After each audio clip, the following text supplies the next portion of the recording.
नमस्कार दर्शक बंधु आज हूँ एप्रिल 25 तारिख शनिवार आसतु केतोटी देश विदेश खबर पर नजर पकाइबा सेतिपाई भिडियोटी को शेष पर्यंत देखंतु एवं भिडियोटी को लाइक कर दियंतु जदि चैनल रे नुआ आछंती ताहले सब्सक्राइब करी बेल आइकन टी को दबाई दियंतु जा फल रे नुआ अपडेट सर्वप्रथमे पाई परिबे। आजिर प्रथम खबर पेटीएम पेमेंट बैंक लाइसेंस बातिल आरबीआई रो बड़ एक्शन केंद्रीय रिजर्व बैंक पेटीएम उपरे दृढ़ कार्यानुष्ठान नेइछि। रिजर्व बैंक पेटीएम रो पेमेंट बैंक लाइसेंस को बातिल कर देइछि। एक प्रेस रिलीज केंद्रीय बैंक आरबीआई कहिछि जे पेटीएम पेमेंट बैंक एबे बैंकिंग रेगुलेशन एक्ट अनुसार बैंकिंग रो काम करिवो नाही। आरबीआई कहिछि जे बैंक रो कार्य मैनेजमेंट जमाकारी किंबा साधारण लोकंको हितरे नथिला एवं बैंक निजर पेमेंट बैंक लाइसेंस शर्त गुड़िकर पालन करिवार विफल होइछि। आरबीआई यह मध्य कहिछि जे बैंक को बंद करिवा पई हाई कोर्ट रे एक आवेदन करिवो। केंद्रीय बैंक कहिछि पेटीएम पेमेंट बैंक लिमिटेड निकटरे बैंक बंद हेबार निजर पूरा जमा नेणदेण भरिवा पई पर्याप्त नगद उपलब्ध अछि। केंद्रीय रिजर्व बैंक अनुसार पेटीएम पेमेंट्स बैंक परिचालना जो प्रकार रे होतिला ता बैंक और जमाकारी उभयंक पई क्षतिकारक थिला एवं प्रबंधनर साधारण चरित्र जमाकारी और साधारण लोकंक प्रति पक्षपातितापूर्ण थिला। एथिपई तांकू बैंकिंग जारी रखिबाकू देबा कोनोसी भी प्रकार जनहित रे नथिला। एही सब कारण एगुडकू देखि पूर्वरु बैंक उपरे प्रतिबंधक लगा जायतिला एवं एबे तार बैंक लाइसेंस बातिल करा जायछि बोली सूचना दैछि। परवर्ती खबर राज्य रे ग्रीष्म प्रवाह एप्रिल 27 रु खरा छुट्टी घोषणा कले मुख्यमंत्री मोहन चरण माझी। सारा ओडिशा रे प्रबल ग्रीष्म प्रवाह को दृष्टि रखी मुख्यमंत्री मोहन चरण माझी आगुआ खरा छुट्टी घोषणा करिसंती। पिलामानंको सुरक्षा को दृष्टि रखी मुख्यमंत्री एही निष्पत्ति नेइसंती। विद्यालय और गणशिक्षा विभाग रो संपर्कित प्रस्ताव को मुख्यमंत्री अनुमोदन देइसंती। एही निष्पत्ति अनुसार एप्रिल 27 तारिख रु राज्यर समस्त सरकारी अनुदान प्राप्त और बेसरकारी विद्यालय बंद रहिबो। तेबे पूर्व निर्धारित परीक्षा जनगणना कार्य और अन्यान्य ऑफिस काम पूर्वपरि जारी रहिबो। एही पदक्षेप पिलामानंकु अत्यधिक तापमात्रा एवं चलित प्रबल ग्रीष्म प्रभावित सहित जड़ित स्वास्थ्य विपद रक्षा करिवा पई लक्ष्य रखा जायछि। तथापि पूर्वरु निर्धारित परीक्षा जनगणना संबंधी कार्य एवं अन्यान्य जरूरी कार्यालय कार्य कोनोसी बाधा बिना योजना अनुसार जारी रहिबो। ओडिशा सरकारक एही सक्रिय पदक्षेप ग्रीष्म ऋतुरे छात्र सुरक्षा उपरे एहार प्राथमिकता गुरुत्व दिए जेतेबेले दिनर तापमात्रा राज्यर अनेक स्थान रे वृद्धि पाउछि एवं साधारण जीवन को प्रभावित करुछि।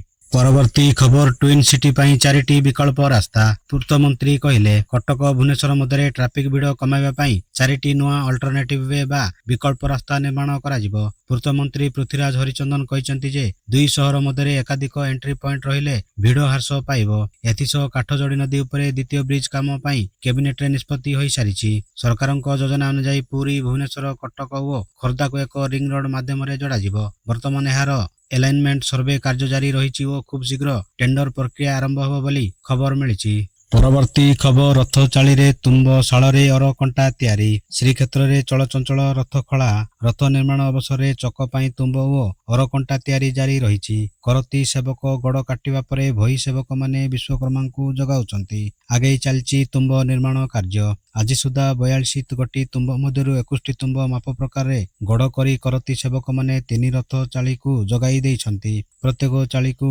7टी लेखाई तुम्ब जगाउछंती। उक्त तुम्ब गड़ गुड़िकरू 3 रथ महारणा सेवक माने आज सुधा 10टी तुम्ब गड़ को बारिश रे हाणी गलेई कार्य शेष करिसंती। तालध्वज रथ चाली को जगाई दिया जाइथिबा मोट 7टी तुम्ब गड़रू निर्माणकारी सेवक माने 4टी तुम्बर गलेई कार्य शेष करिसंती। आउ 3टी तुम्बर गलेई कार्य जारी रखिसंती। एतिसह आज सुधा देवी रथर चाली को जगाई दिया जाइथिबा 7टी तुम्ब मध्यरु 3 गोटी तुम्बर गलेई कार्य देवी रथ महारणा सेवक माने शेष करी अन्य 4टी तुम्बर गलेई कार्य जारी रखिसंती बोली खबर मिलिछि। परवर्ती खबर दीप लिभिब होउछि टीएमसी रो जंगल राज रो अंत आरंभ कहिले प्रधानमंत्री मोदी। पश्चिम बंगर दमदर रे एक निर्वाचनी रैली को संबोधन करिसंती प्रधानमंत्री मोदी। टीएमसी को टार्गेट करिसंती प्रधानमंत्री। दीप लिभिबा पूर्व फड़फड़ होउछि बोली कहिसंती। पश्चिम बंग प्रथम पर्याय मतदान राज्य रे टीएमसी रो जंगल राज रो अंत बोली कहिसंती प्रधानमंत्री। गुरुवार पश्चिम बंग रे प्रथम पर्याय मतदान 152टी आसन रे अनुष्ठित होइतिला। एही समय रे रेकर्ड रो मतदान होइतिला। मोट 92% भोट रो सेमानंकर मतदान देइथिले। एहा परे बीजेपी बंगला रे विजय पई गर्जिछि। दमदम रे एक निर्वाचनी रैली को संबोधित ଉଦ୍ଧୃତ କରି ପ୍ରଧାନମନ୍ତ୍ରୀ ମୋଦି କହିଛନ୍ତି ଯେ ବଙ୍ଗଳାରେ ଦୀର୍ଘ ସମୟ ଧରି ଯେଉଁ ପରିବର୍ତ୍ତନର ଲହରୀ ଦେଖାଯାଉଥିଲା, ଗତକାଲିର ପ୍ରଥମ ପର୍ଯ୍ୟାୟରେ ମତଦାନ ସେଥିରେ ମୋହର ଲଗାଇଛି। ଗତକାଲି ବିଜେପି ସପକ୍ଷରେ ଦେଖାଯାଇଥିବା ସମର୍ଥନ ବିଜେପିର ବିଜୟର ବିଗୁଲ ବଜାଇଛି ବୋଲି ପ୍ରଧାନମନ୍ତ୍ରୀ ମୋଦି କହିଥିବା ଖବର ମିଳିଛି। ପରବର୍ତ୍ତୀ ଖବର ମେ 25 ସୁଦ୍ଧା କେରଳ ପହଞ୍ଚିବ ମୌସୁମୀ। ଆଇଏମ୍ଡିଙ୍କ ପୂର୍ବାନୁମାନ ଗ୍ରୀଷ୍ମରେ ପ୍ରବଳ ଗରମ ସହ 44 ଡିଗ୍ରୀ ସେଲସିୟସ୍ ଛୁଇଁପାରେ ତାପମାତ୍ରା। ମୌସୁମୀର ପ୍ରାରମ୍ଭ ସାଧାରଣତଃ ଆଣ୍ଡାମାନ ଓ ନିକୋବର ଦ୍ୱୀପ ସମୂହରୁ ହୋଇଥାଏ ଓ ଏ ବର୍ଷ ମଧ୍ୟ ଏହା ହିଁ ହେବ। ମୌସୁମୀର ଗତିବିଧି ଦକ୍ଷିଣ ପଶ୍ଚିମ ଉପକୂଳ ଭାରତ ଆଡ଼କୁ ଦ୍ରୁତ ଅଗ୍ରସର ହେବ। ମୌସୁମୀ ଗତିବିଧିର ଶୀଘ୍ର ଆରମ୍ଭ ହିନ୍ଦ ମହାସାଗରରେ ଅନୁକୂଳ ପରିସ୍ଥିତି ସହିତ ଏବେ ଅନ୍ତର୍ଦେଶୀୟ କ୍ଷେତ୍ରରେ ଉଚ୍ଚ ତାପମାତ୍ରା ଉପସ୍ଥିତି କାରଣରୁ ହୋଇଥାଏ। ନୂଆଦିଲ୍ଲୀ ଦେଶରେ ଏପ୍ରିଲର ଭୀଷଣ ଗ୍ରୀଷ୍ମ ପ୍ରବାହ ମଧ୍ୟରେ କେତେକ ସ୍ଥାନର ତାପମାତ୍ରା ଇତିମଧ୍ୟରେ 44 ଡିଗ୍ରୀ ସେଲସିୟସ୍ ପର୍ଯ୍ୟନ୍ତ ପହଞ୍ଚିଗଲାଣି। ଏଥିରେ ନୂଆ ଜଳବାୟୁ ମଡେଲରୁ କିଛି ଭଲ ଖବର ଆସୁଛି। ଏବେକା ମଡେଲ ପୂର୍ବାନୁମାନ ଅନୁସାରେ ଦେଶକୁ ଏ ବର୍ଷ ଦକ୍ଷିଣ ପଶ୍ଚିମ ମୌସୁମୀ ସମୟ ପୂର୍ବରୁ ପହଞ୍ଚିପାରେ ଓ ମେ ମାସ ଶେଷ ସପ୍ତାହ ସୁଦ୍ଧା ଉପକୂଳ ଛୁଇଁପାରେ। ଗୋଟିଏ ପଟେ ଦେଶର ରାଜଧାନୀ ଏବଂ ମଧ୍ୟ ଭାରତ ଭୀଷଣ ଗରମରେ ସନ୍ତୁଳି ହେଉଥିବା ବେଳେ ନୂଆ ପୂର୍ବାନୁମାନ ଅନୁକୂଳ ବାୟୁମଣ୍ଡଳୀୟ କାରକର ସଂକେତ ଦେଉଛି, ଯାହା ପାଣିପାଗ ପରିବର୍ତ୍ତନ ସହ ଜଡ଼ିତ। ମୌସୁମୀର ପ୍ରବେଶ ଦ୍ୱାରା ଆଣ୍ଡାମାନ ମୌସୁମୀର ପ୍ରାରମ୍ଭ ସାଧାରଣତଃ ଆଣ୍ଡାମାନ ଓ ନିକୋବର ଦ୍ୱୀପ ସମୂହରୁ ହୋଇଥାଏ ଓ ଏ ବର୍ଷ ମଧ୍ୟ ଏହା ହିଁ ହେବ, କାରଣ ଆଗାମୀ ପାଣିପାଗ ପ୍ରାରମ୍ଭ ସଂକେତ ମିଳିଗଲାଣି। ଉପମୌସୁମୀ ପୂର୍ବାନୁମାନ 6 ଦିନିଆ ଅବଧିର ସଂକେତ ଦିଏ, ଯାହା ମଧ୍ୟରେ ମୌସୁମୀ ଏହି କ୍ଷେତ୍ରକୁ ବଢ଼ିବ, ଅର୍ଥାତ୍ ଏହା 18 ମେରୁ 25 ମେ ମଧ୍ୟରେ ଏହି କ୍ଷେତ୍ରକୁ ପହଞ୍ଚିବ। ଏଥିପାଇଁ ଦକ୍ଷିଣ ବଙ୍ଗୋପସାଗରରେ ଅନୁକୂଳ ବାୟୁମଣ୍ଡଳୀୟ ପାଗ ପ୍ରସ୍ତୁତ ହେଲାଣି। ପାଣିପାଗ ବିଶେଷଜ୍ଞଙ୍କ ଅନୁସାରେ ପୂର୍ବାନୁମାନ ଅବଧି କାଳରେ ଆଣ୍ଡାମାନ ନିକୋବର ଦ୍ୱୀପପୁଞ୍ଜରେ 30ରୁ 60 ମିଲିମିଟରରୁ ଅଧିକ ବର୍ଷା ହୋଇପାରେ ବୋଲି ପାଣିପାଗ ବିଜ୍ଞାନ କେନ୍ଦ୍ରରୁ ସୂଚନା ମିଳିଛି।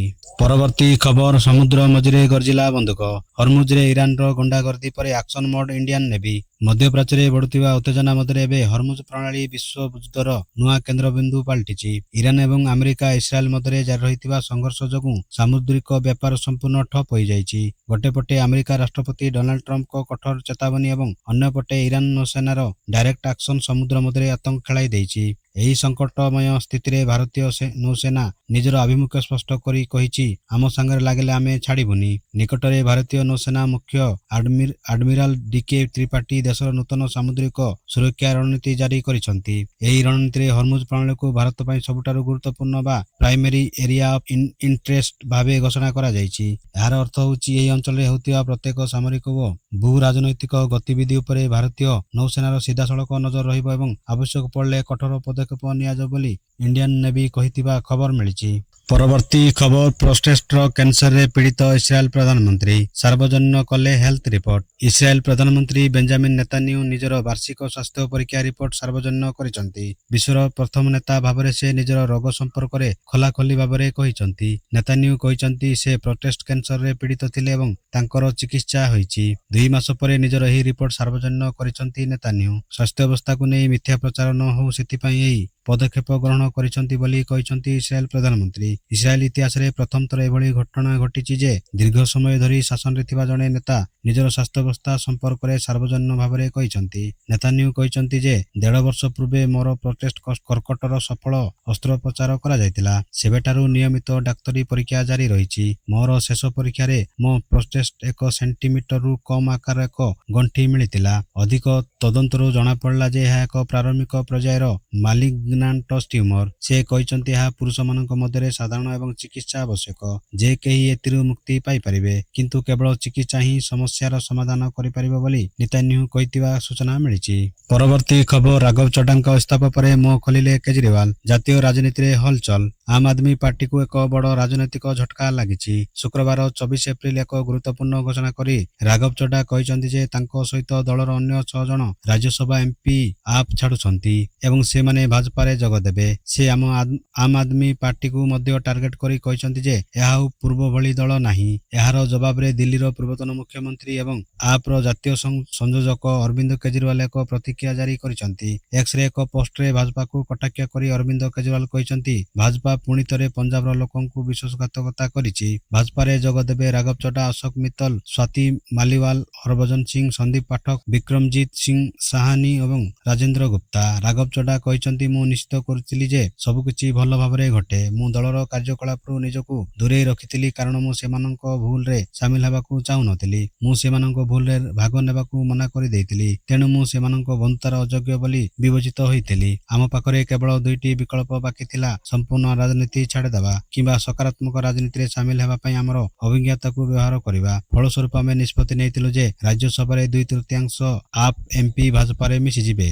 ପରବର୍ତ୍ତୀ ଖବର ଆସିଲା ବଡ଼ ଅପଡେଟ୍। ସରକାରୀ କର୍ମଚାରୀଙ୍କ ସର୍ବନିମ୍ନ ଦରମା ହେବ 70,000। 4.0 ରହିବ ଫିଟମେଣ୍ଟ ଫ୍ୟାକ୍ଟର। 1 pay commission. ଭାରତୀୟ ପ୍ରତିରକ୍ଷା ମଜଦୁର ସଂଘ BPMS ବୁଧବାର ଦିନ ଅଷ୍ଟମ ବେତନ କମିଶନଙ୍କୁ ଏକ ସ୍ମାରକପତ୍ର ପ୍ରଦାନ କରିଛି, ଯେଉଁଥିରେ କେନ୍ଦ୍ର ସରକାରୀ କର୍ମଚାରୀଙ୍କ ପାଇଁ ସର୍ବନିମ୍ନ ମୂଳ ଦରମା 72,000 ଟଙ୍କା ରହିବ। ସର୍ବାଧିକ ମୂଳ ଦରମା 1 ଲକ୍ଷ ଏବଂ ଫିଟମେଣ୍ଟ ଫ୍ୟାକ୍ଟର 4.0 କରିବାକୁ ଦାବି କରାଯାଇଛି। ପ୍ରତିରକ୍ଷା ସେବାର ବେସାମରିକ କର୍ମଚାରୀଙ୍କ ପ୍ରତିନିଧିତ୍ୱ କରିଥିବା BPMS ବାର୍ଷିକ ବେତନ 3.3%ରୁ 6%କୁ ବୃଦ୍ଧି କରିବାକୁ ମଧ୍ୟ ଦାବି କରାଯାଇଛି। ଏହା ବ୍ୟତୀତ ବେତନ ନିର୍ଦ୍ଧାରଣରେ ବ୍ୟବହୃତ ଏକ ପରିବାର ୟୁନିଟକୁ 3 ସଦସ୍ୟଙ୍କୁ 5କୁ ବୃଦ୍ଧି କରିବାକୁ ପ୍ରସ୍ତାବ ଦେଇଛି।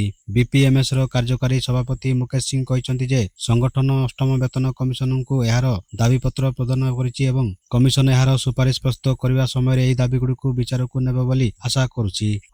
ସପ୍ତମ ବେତନ କମିଶନ ଅନୁଯାୟୀ ଜଣେ ସ୍ତର 1 କର୍ମଚାରୀଙ୍କ ପାଇଁ ମୂଳ ଦରମା 18,000 ଅଟେ। ଫଳସ୍ୱରୂପ BPMSର ସର୍ବନିମ୍ନ ମୌଳିକ ଦରମା 72,000 ପାଇଁ ଦାବି 4 ଗୁଣ ବୃଦ୍ଧିକୁ ପ୍ରତିନିଧିତ୍ୱ କରେ। ସେହିପରି ସର୍ବାଧିକ ମୌଳିକ ଦରମା 2,50,000ରୁ ପ୍ରତି ମାସରେ 1 ଲକ୍ଷକୁ ବୃଦ୍ଧି କରିବା ପାଇଁ ମଧ୍ୟ ଦାବି କରାଯାଇଛି ବୋଲି ଏହାର ସୂଚନା ମିଳିଛି। ଆଜିର ମୁଖ୍ୟ ଖବରକୁ ଏଇଠି ରଖୁଛି, ପୁଣି ନେଇ ଆସିବି ଲେଟେଷ୍ଟ ଅପଡେଟ୍। ସେ ପର୍ଯ୍ୟନ୍ତ ବିଦାୟ ନେଉଛି। ଜୟ ହିନ୍ଦ, ଜୟ ଭାରତ।